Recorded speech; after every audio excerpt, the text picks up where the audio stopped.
छोटे कपड़ों वाली बीवी। अजित एक छोटे कस्बे में रहने वाला सीधा सादा लड़का था। उसकी शादी दिल्ली की रहने वाली सौम्या के साथ हो गई। सौम्या बहुत ही फैशनेबल लड़की थी। अजित की नौकरी छोटे कस्बे में होने के कारण सौम्या भी अजित के साथ छोटे शहर में रहने के लिए आ गई। सौम्या, तुम्हारा ड्रेस कुछ ज्यादा छोटा है, इसे पहनकर यहाँ बाहर मत निकलना। अरे, तुम्हें पता नहीं, मैं दिल्ली की मॉडल लड़की हूँ और मैं तो हमेशा ऐसे ही कपड़े पहनती हूँ। तुम्हारी बात सही है सौम्या, लेकिन इस शहर के माहौल के हिसाब से कपड़े कुछ ज्यादा ही छोटे हैं। ओहो, मुझे नहीं पता था कि तुम्हें मेरे कपड़ों से इतनी प्रॉब्लम है। सौम्या, मुझे तुम्हारे कपड़ों से कोई परेशानी नहीं है, लेकिन अगर तुम ऐसे बाहर जाओगी तो लोग तुम्हें अजीब ढंग से देखेंगे। अच्छा ठीक है, अब तुम ऑफिस जाओ, तुम्हारा ऑफिस जाने का वक्त हो गया है। अजित को लगता है कि शायद सौम्या ने उसकी बात मान ली है।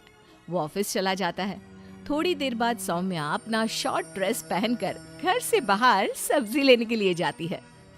भैया, आधा किलो टमाटर देना। मैडम जी, कहीं बाहर से आए लगते हो, पहली बार शहर में आई हो का? तुमसे क्या मतलब? और तुम मुझे ऐसे घूर घूर के क्यों देख रहे हो? अरे नहीं नहीं, ऐसी कोई बात नहीं है, बस आपके कपड़ों को देखकर लग नहीं रहा कि आप शहर की रहने वाली हैं। तुम अपने काम से काम रखो, मैं चाहे कुछ भी पहनूं, तुम्हें उससे क्या? सौम्या सब्जी लेकर अपने घर चली जाती है। शाम को अजित घर वापस आता है।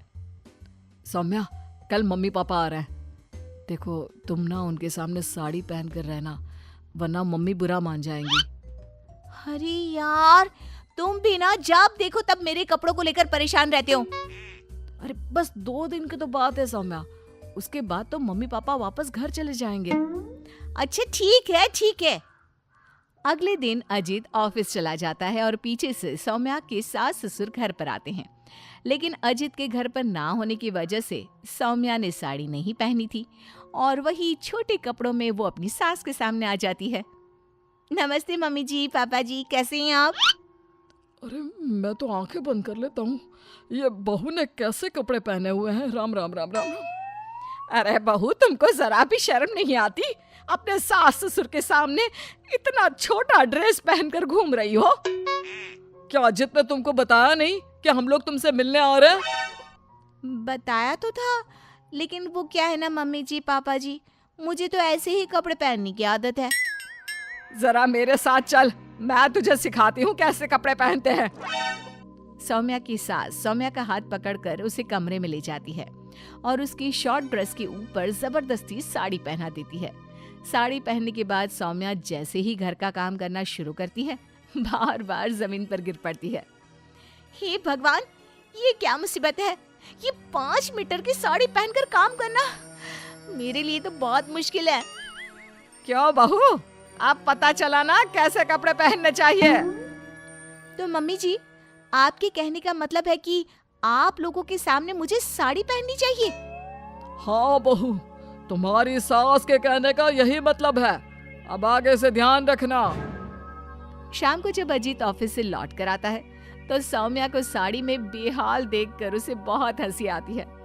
लेकिन अगली सुबह जब सौम्या सोकर उठती है तो उसके कपड़े देखकर अजीत और उसके माँ बाप का सर घूमने लगता है। अरे सौम्या, तुमने ये क्या पहना है?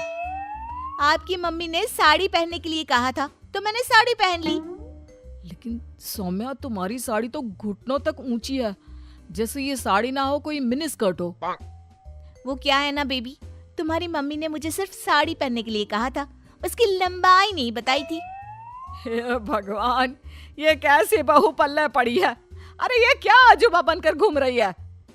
लगता है मुझे फिर से आंखें बंद करके ही रहना पड़ेगा। अरे पापा जी, आप एक बार आंखें बंद कर ही लीजिए, बार बार डायलॉग मारते रहते हैं। ये तुमने क्या हुलिया बना लिया है सौम्या? अजीत के मम्मी और पापा अपनी बहू की हरकतों से परेशान होकर वापस चले जाते हैं।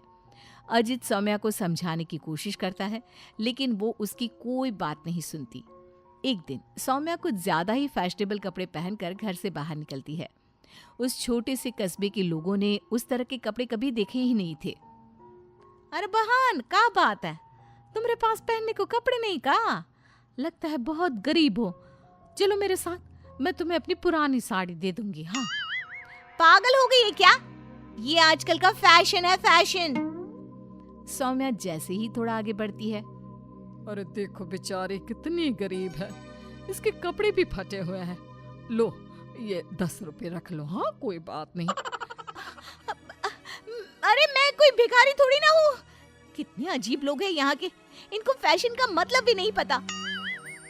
थोड़ा आगे जाने के बाद कुछ बच्चे सौम्या को देखकर जोर जोर से हंसने लगते हैं। अब तुम लोगों को क्या प्रॉब्लम है? क्यों हंस रहे हो ऐसे?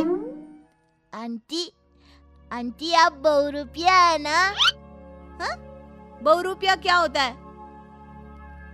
आंटी वही जो अजीब अजीब कपड़े पहनकर गली गली में घूमता है और लोगों से पैसे मांगता है। तुम्हारा दिमाग खराब हो गया है? मैं कोई बहुरूपिया नहीं हूँ। लेकिन आपकी हालत देखकर तो ऐसा ही लग रहा है।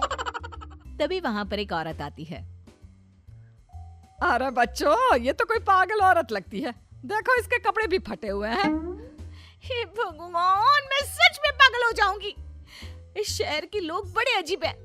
मेरे फैशन को न जाने क्या समझ बैठे हैं।